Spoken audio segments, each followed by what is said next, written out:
I carried my camera with me for the past 8 years across more than 8 countries, from sunrise to sunset, through crowded cities and over quiet mountains. Over time, I've stripped it down to only the essentials. The gear that actually helps me create the videos that I make. Here's what's in my minimal camera travel bag. Let's start with the bag. This is the Brevity 18-liter jumper backpack. I've been using this for the past 2 years. The bag has 2 compartments. Top compartment, which can be used to store a light jacket, or more often than not, I use it to store my second camera bag, which we'll get into in a bit. The second compartment is the camera gear section of the bag. This section is like any traditional camera bag and can be customized to fit different configurations with the Velcro padded dividers. Overall, it's a great camera bag that stores almost everything I need to film when traveling. I'll put links to everything that I talk about in the description below. Now, before we get into what I actually put in this backpack, we have to talk about my everyday carry camera bag. Now, this isn't even a camera bag. It's actually advertised as a hiking bag, and it's made by a company called Mountain Smith. And this is the 5-liter Drift lumbar bag.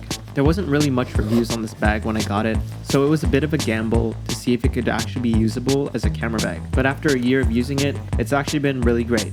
The main reason that I got this bag, and something I wish other bag companies would add to their sling-like bags, is this waist belt. The tuck-away waist belt can be taken out whenever you need it. And the waist belt is great for whenever I want to give my shoulders and back a rest, and whenever I don't need it, I'll simply just tuck it away behind the bag. I would love it if more camera bag brands would add this feature to their slings. The bag also has 2 mesh pockets to put things like water bottles or smaller items. On the left pocket, I hold this mini digicam that I bring literally everywhere. I call it the dad cam, and I got this secondhand from my trip to Japan, and it's been great for capturing memories in such a nostalgic retro vibe.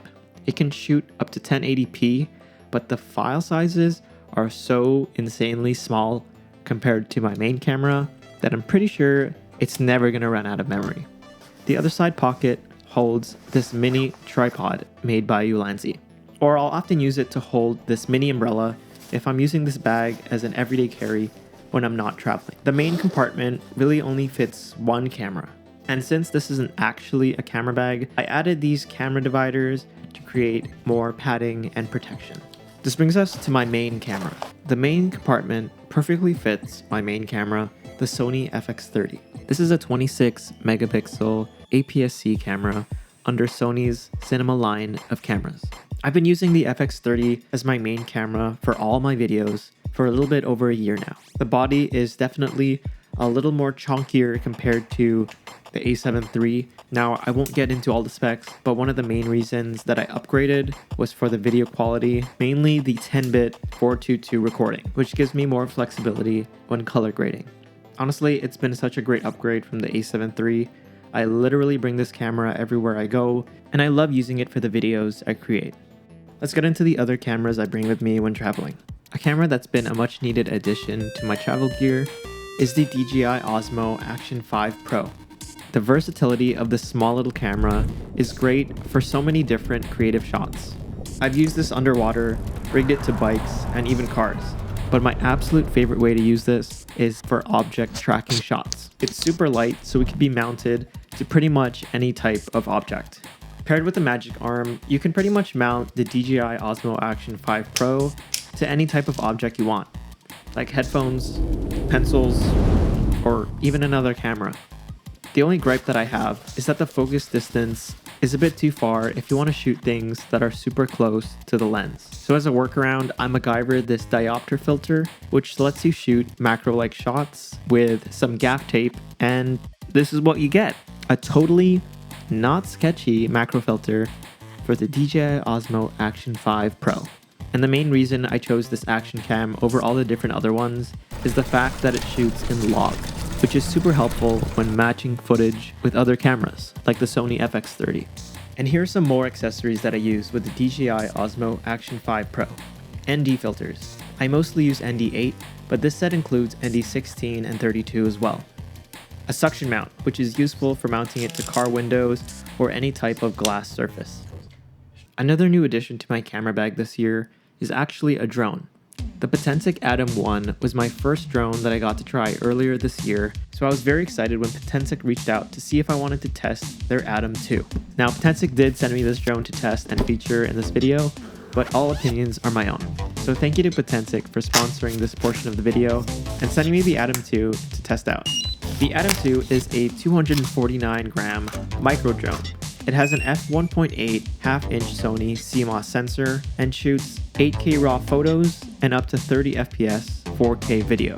The Atom 2 has a lot of major upgrades to the drone, controller, and even a whole new app. But the upgrade that I was excited about the most was the addition of P-Log. Now this is Potensic's version of log footage, and I'm the kind of person that really loves the most flexibility when color grading.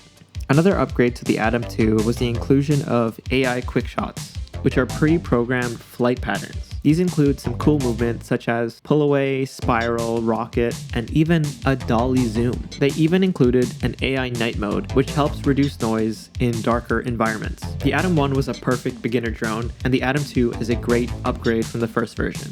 If you're someone who's looking for your first drone, I would say that the Atom 2 is very beginner friendly, it's super lightweight and compact, and perfect for my minimalist camera bag. If you want to check out the Atom 2, I'll leave a link in the description. My main lens pretty much lives on my camera 95% of the time, is the Sigma 18-55 f2.8. The greatest strength of this lens by far is its size and weight. Coming in at a length of 74.5 millimeters and only weighing 290 grams, it's so easy to just bring this along, and it fits perfectly in my everyday camera bag. I wanted to have the most versatility when it comes to focal length, especially when traveling. And the Sigma 18-55 has an effective focal length of 27 to 75 in full frame. Here's the comparison with the Sigma 24-7 full frame version.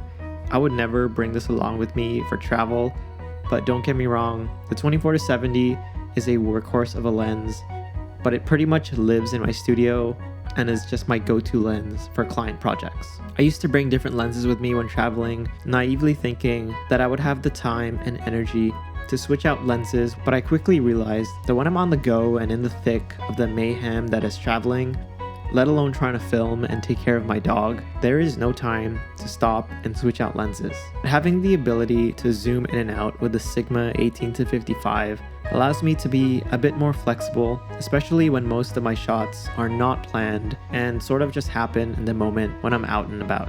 And I use this K&F variable ND filter that just stays on this lens.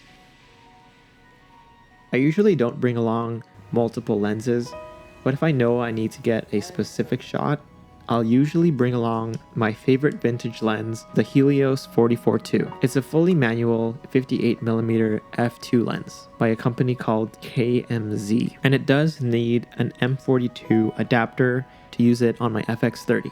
You probably already know that this is a widely popular and super cheap vintage lens that produces a very unique swirly bokeh.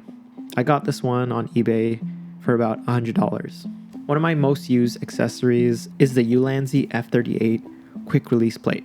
This is the quick release plate that I have on all of my cameras and tripods now. It's small, lightweight, and allows me to mount my camera between different tripods in the studio, as well as this clip on my camera bag. For my travel tripod, I use the Ulanzi MT20 carbon fiber tripod with the F38 video head. And I don't even think they sell this specific tripod anymore. It comes with this carrying case, and it's small enough to fit in the side pocket of my everyday bag. I keep all my cables in this pencil case. I have some extra batteries in here, chargers, a power brick, cables, and more chargers. For editing and file management, I've been using the Dell XPS 15 laptop, which can handle basic editing and color grading, but is definitely due for an upgrade. Let me know what you use to edit when traveling in the comments below. For memory cards, I use 2 of these ProGrade 128GB memory cards, which record simultaneously, just in case. For storing my footage, I'm using this lacy 1TB hard drive that I've had forever. Even filming every day for up to 3 weeks sometimes, I found that 1TB has been enough to store all my videos and photos, but I'd like to upgrade to something smaller, like an SSD in the future. And that's pretty much it. That's all my gear that I've been carrying with me on my travels to create the videos on this channel. So let me know what kind of camera gear you bring in your camera bag. or any gear you recommend me checking out in the comments below.